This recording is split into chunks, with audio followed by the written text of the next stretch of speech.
dari Suara Jakarta, saya Naugita. Dan saya Utilinggo. Saat ini kami sudah berada di Pulau Dewata, Bali.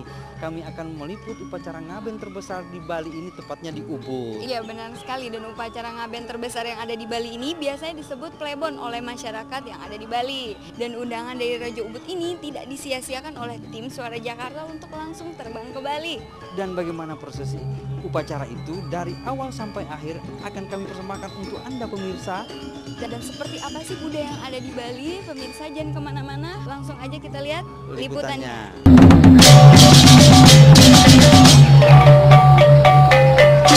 Ribuan orang yang terdiri dari wisatawan mancanegara, wisatawan domestik maupun masyarakat setempat membanjiri lokasi upacara pelebonan mendiang Anak Agung Rai pada Kamis 18 Agustus 2011. Anak Agung Rai adalah ibu dari Bupati Gianyar Cokorda Oka Arta Ardana Sukuwati saat ini. Beliau adalah istri dari Cokorda Gede Agung Sukawati, Banglengsir Puri Agung Ubud sejak tahun 1931 sampai 1978 dan dikenal luas sebagai Raja Ubud. Anak Agung Miang Rai juga merupakan ibunda dari Cokorda Gede Putra Sukawati atau Cok Aceh. Dan Cokorda Gede Raja Sukawati Cokde yang saat ini juga sebagai wakil di desa adat Ubud dan juga di masyarakat dikenal sebagai Undani Lembu dan Bade. Anak Agung Miang Rai juga memiliki 5 orang cucu yang semuanya laki-laki. Anak Agung Miang Rai lahir di desa Bungkungan, Pulungkungan, Bali pada sekitar tahun 1930. Beliau menikah dengan Cokorda Gede Agung Sukawati dari Putri Agung Ubud pada tahun 1955. Setelah menikah, Anak Agung Miang Rai bertempat tinggal di Puri Agung Ubud dan selalu mendampingi suaminya tersebut dalam mengabdi kepada masyarakat. Cokorda Agung merupakan salah seorang tokoh terpenting dalam sejarah Ubud. Selama masa kepemimpinannya di Putri Agung Ubud, Cokorda Agung merintis pembangunan Ubud sehingga Ubud akhirnya dikenal luas sebagai salah satu pusat seni budaya dan kawasan wisata terkemuka di Bali.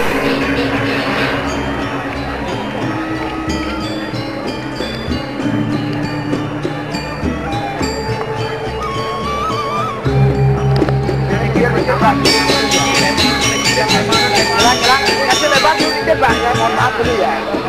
Lebar dikit.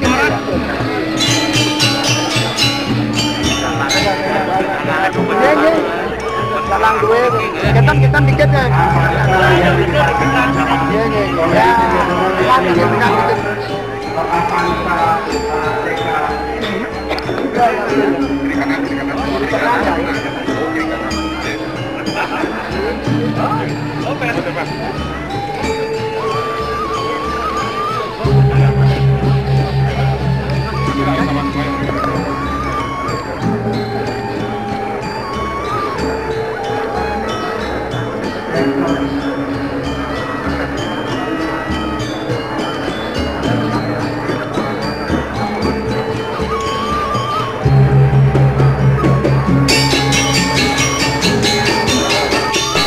Upacara pelebon atau yang dikenal juga sebagai upacara ngaben adalah salah satu upacara adat keagamaan paling terkenal.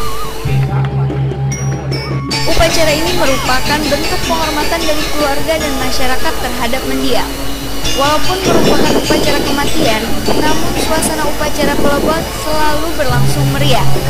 Selain merupakan upacara adat keagamaan, upacara pelebon ini juga telah menjadi salah satu daya tarik wisata paling terkenal di Bali.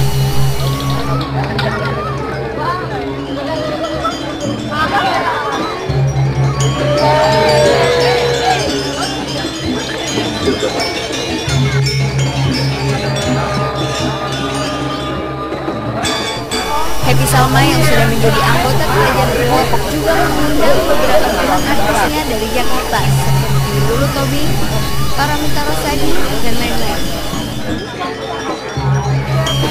Upacara ini merupakan upacara adat keagamaan Hindu Bali yang telah dilangsungkan sejak dulu dan masih tetap bertahan sampai sekarang di tengah perubahan zaman.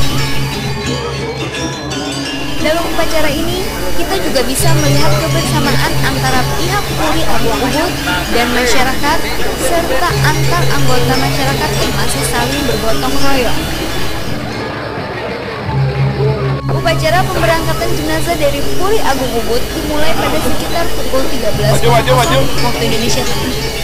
Jenazah diusung dengan bade atau menara kremasi bertumpang 9 setinggi 25 meter disertai lembu, tempat pembakaran jenazah setinggi 7,5 meter.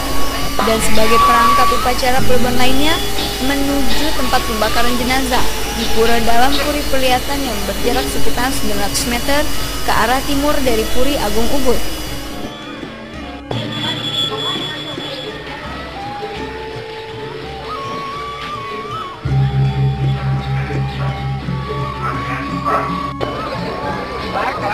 Sedikitnya 4.500 drama yang mengiringi arakan tersebut, termasuk pengusung.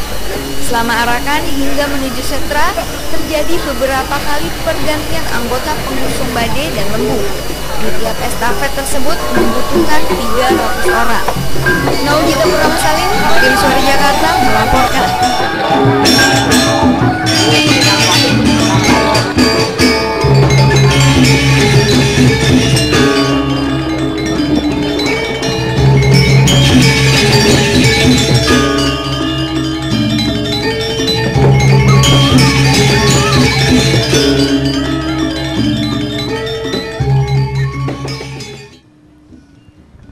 Nah pemirsa, itu dia tadi liputan proses upacara yang ada di Bali.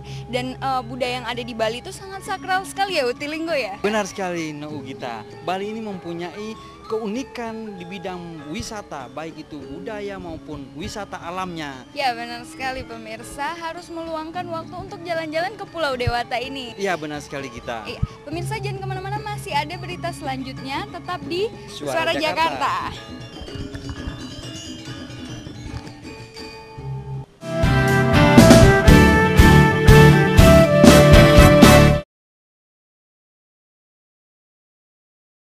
Dan baru tahu bahwa begitu banyak simpatisan yang memberikan simpati kepada saya. Dan ini pun membuat banyak orang jadi terheran-heran.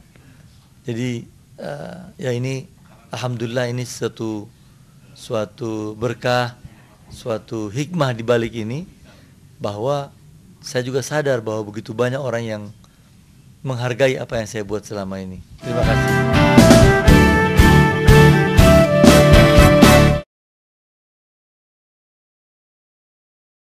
Next contestant. Hurry! That face? No chance. Need a quick shave? Try Gillette Vector Plus for long, fast strokes so you can be worry-free of nicks and cuts. Vector Plus automatically adjusts to the curves of your face, giving you a great shave so you can go from 0 to hero in a jiffy. Vector Plus. Go from 0 to hero in a jiffy. The best a man can get. You're just too good to be true. Can't take my eyes off of you.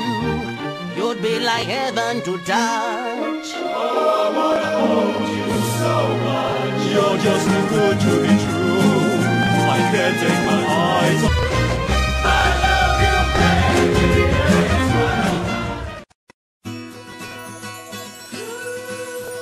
Berasal dari oat alami pilihan dan susu rendah lemak lengkap dengan buah-buahan segar, membuat rasa Energen Oat Milk jauh lebih enak.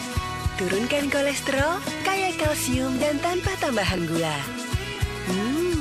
Energen Oat Milk, sehatnya oat belum pernah seenak ini. Baru Energen Oat Milk.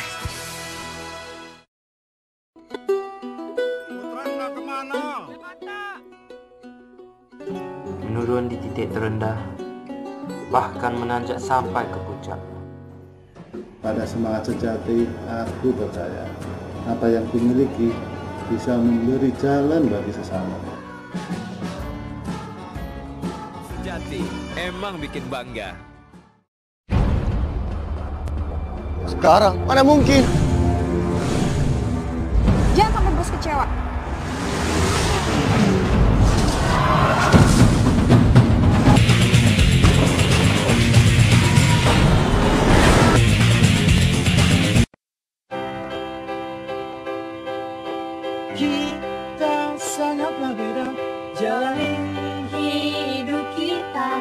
kita satu, mimpi kita satu, bersama jelajah dunia.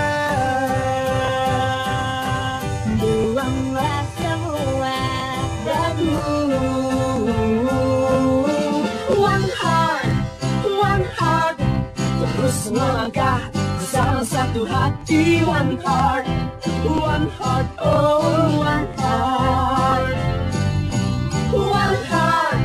One heart, terus melaju, lupakan masa lalu. One heart, oh one heart.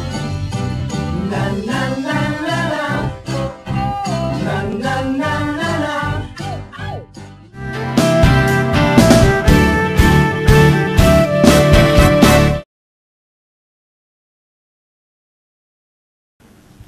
Pemirsa, kembali bersama saya Novairus, Suara Jakarta. Saat ini saya sudah berada di kantor mantan Menteri Perikanan dan Kelautan Bapak Fadel Muhammad di Bilangan Pancoran, Jakarta Selatan.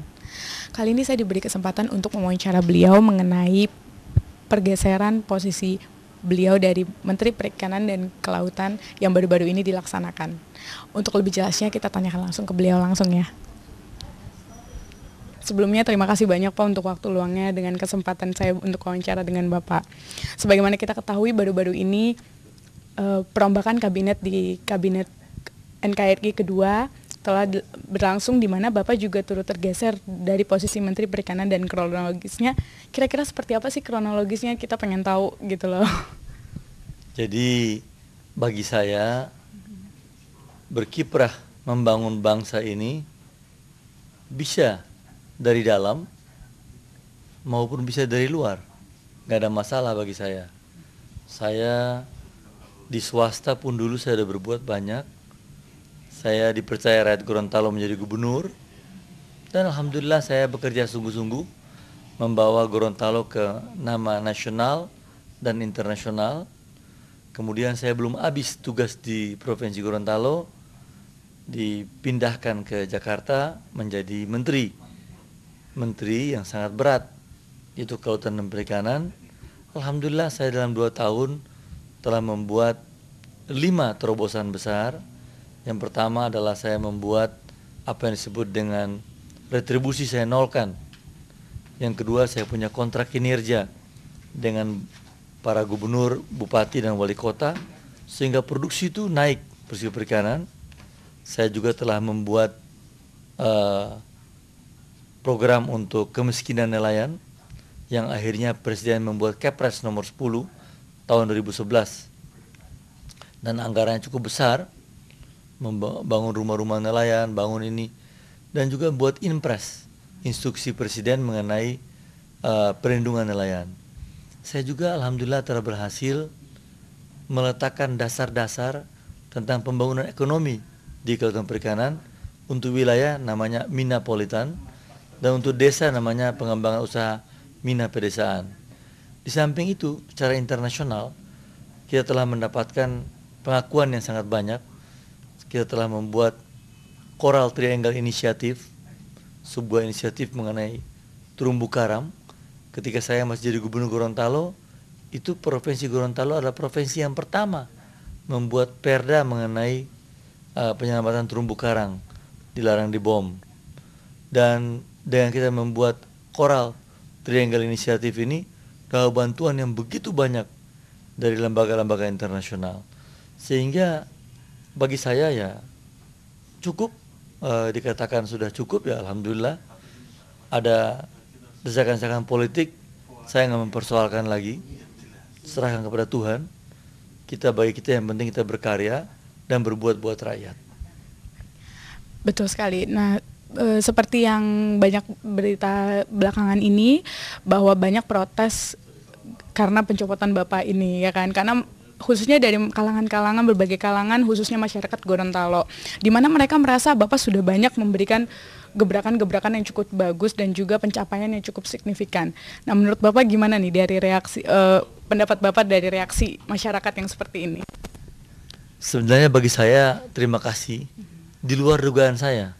Reaksi yang begitu banyak dari masyarakat Sulawesi, Gorontalo, dan yang luar biasa dari kalangan perguruan tinggi. Misalnya Profesor Reinhard Ghazali, itu seorang pakar dan guru besar di UI, bikin inisiatif macam-macam, dari Gajah Mada, dari kelompok-kelompok masyarakat yang lain. Saya baru sadar dan baru tahu bahwa begitu banyak simpatisan yang memberikan simpati kepada saya. Dan ini pun membuat banyak orang jadi terheran-heran. Jadi ya ini alhamdulillah ini suatu berkah, suatu hikmah di balik ini, bahwa saya juga sadar bahwa begitu banyak orang yang menghargai apa yang saya buat selama ini. Terima kasih. Ya Pak, dan apakah ada kaitannya dengan pembongkaran gudang garam di Madura?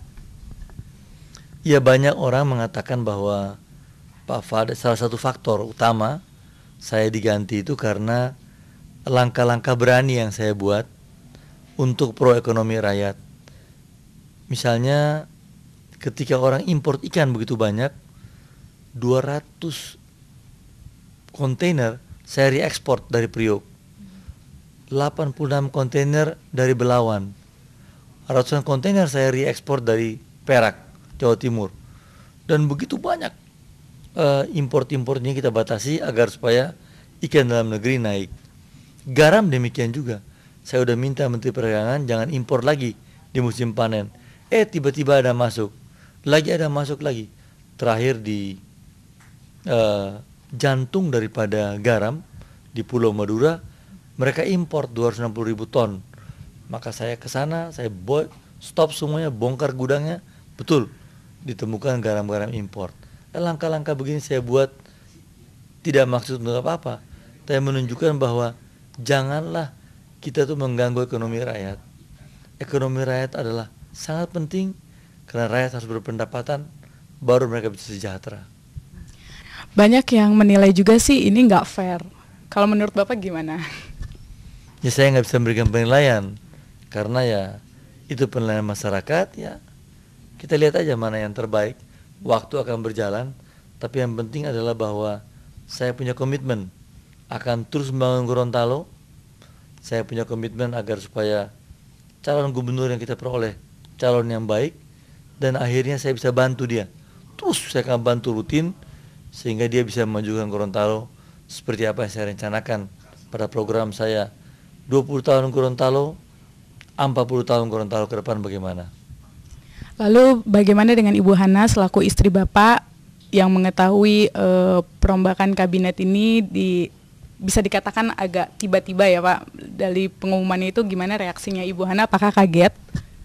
Ibu Hana sangat kaget karena jam 3.30 saya ditelepon oleh Pak Sudi Silalahi tanpa saya minta, tanpa Saudara Fadel, Anda tetap di Menteri Kelautan Perikanan. Ibu Hana pergi ke Jogja menghadiri kawinannya Pak Sultan punya anak. Saya karena ada beberapa hal di Jakarta saya tidak berangkat.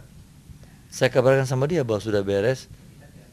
Tiba-tiba jam 8 kurang 10 menit diberitahukan tidak sebut nama saya. Dan Ibu Hana dengar ya kaget juga dia. Sebagai manusia biasa ya kaget. Tapi kita tidak sedih. Karena kita anggap ini sesuatu yang harus kita lewati bersama-sama dalam hidup. Lalu karena dari banyaknya mereka merasa nggak puas dengan hasil kabinet, perombakan kabinet yang baru-baru ini, akhirnya banyak muncul simpul-simpul massa seperti Fadel Muhammad Fans Club yang baru-baru ini ada terwujud ya Pak. Nah, menurut Bapak gimana tanggapan Bapak nih dari ide-ide yang seperti ini? Ya sah-sah saja karena setiap warga negara, setiap rakyat di alam demokrasi ini bisa punya ide macam-macam. Di luar dugaan saya, di Sumatera ada, di Surabaya begitu banyak mereka bikin itu, di Makassar sampai timbul macam-macam kelompok-kelompok masyarakat. Ya terima kasih atas segala perhatian ini, dan insya Allah kita bisa berkomunikasi melalui lembaga-lembaga informal ini untuk menyalurkan pikiran-pikiran saya demi kepentingan rakyat. Saya punya keyakinan bahwa kita harus membuat daerah itu maju. Kalau daerah itu maju, maka bangsa ini bisa lebih maju lagi. Oke, dalam kesempatan kali ini kebetulan penggagas dari Fadil Muhammad Fans Club itu Bapak Andi Aro juga sudah ada di sini. Saya ingin menanyakan kepada beliau sebenarnya idenya dari mana nih Pak untuk pembuatan ini. Bagaimana Pak Andi? Saya kira ide ini terinspirasi dari kami ketika itu berkumpul dari beberapa tokoh masyarakat kawasan timur di Jakarta. Dari situ kami melihat bahwa ada sesuatu yang terselubung dari pelaksanaan reshuffle ini oleh Pak SBY. Tapi kami tidak menilai seperti itu, namun kami ingin menggali sejauh mana aspirasi dari masyarakat se-Indonesia terhadap Pak Fadel. Nah, setelah itu gagasan ini lahir dan kami coba menakar sejauh mana aspirasi itu lahir dari masyarakat itu sendiri terhadap Pak Fadel. Dan alhamdulillah sudah ribuan masyarakat yang add ke Fadil Muhammad Fans Club dan ini menunjukkan bahwa Fadel itu dibutuhkan oleh masyarakat Indonesia. Ya, selain itu kita juga ingin menanyakan kepada Bapak Andi Aro ini, gimana sih komentarnya beliau dari lengsernya Bapak Fadil Muhammad dari posisi Menteri Perikanan dan Kelautan yang baru di-reshuffle baru-baru ini? Kami sebagai masyarakat Gorontalo di Jakarta sebenarnya kecewa banget ketika Pak Fadel dilengserkan oleh Pak SBY.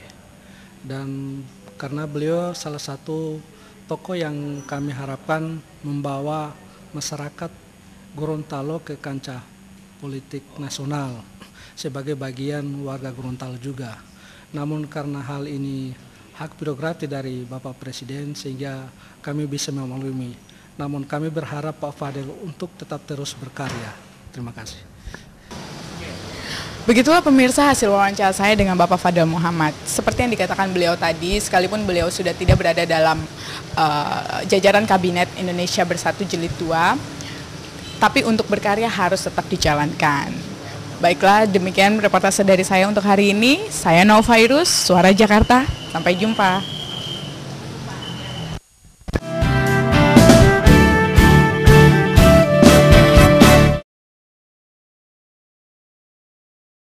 Selamat kepada Suara Jakarta. Suara Jakarta. Suara Jakarta. Suara Jakarta. Suara Jakarta. Suara Jakarta. Suara Jakarta. Suara Jakarta. Membawa berita-berita yang lebih akurat lagi dari Jakarta dan pasti untuk daerah Gorontalo. Media ini nanti akan menjadi penyambung kita yang ada di Gorontalo Rantau dengan masyarakat saudara-saudara kita yang ada di Gorontalo. Informasi-informasi yang disampaikan oleh Suara Jakarta ini mampu membangkitkan spirit bagi daerah-daerah yang saat ini sementara membangun. Media komunikasi antara Gorontalo di luar dan Gorontalo di dalam Gorontalo itu sendiri. Sehingga mudah-mudahan Suara Jakarta ini bisa memberikan semangat, bisa memberikan inspirasi bagi pembangunan di daerah Gorontalo. Berpartisipasi lebih dalam di dalam mensosialisasikan pembangunan di Gorontalo baik hari ini maupun di masa yang akan datang. Agar lebih banyak memberikan pemberitaan-pemberitaan yang positif terhadap kemajuan dan pembangunan Provinsi Gorontalo 5 tahun ke depan. Tidak saja antar sesama warga Jakarta, tapi warga Jakarta dengan seluruh masyarakat Indonesia. Salam sukses untuk Suara Jakarta. Suara Jakarta adalah simbol suara keberhasilan dan mudah-mudahan semua keberhasilan dan kesuksesan yang ada dalam Suara Jakarta dapat memotivasi dan membangun seluruh masyarakat yang ada di Gorontalo. Dan saya ucapkan selamat kepada Suara Jakarta yang sudah mengudara di TV-TV lokal di Gorontalo. Mudah-mudahan banyak manfaatnya untuk kita bersama. Semoga Suara Jakarta menjadi sebuah wadah yang sangat inspiratif bagi masyarakat Gorontalo pada umumnya. Karena Suara Jakarta merupakan gerbang informasi bagi masyarakat Gorontalo.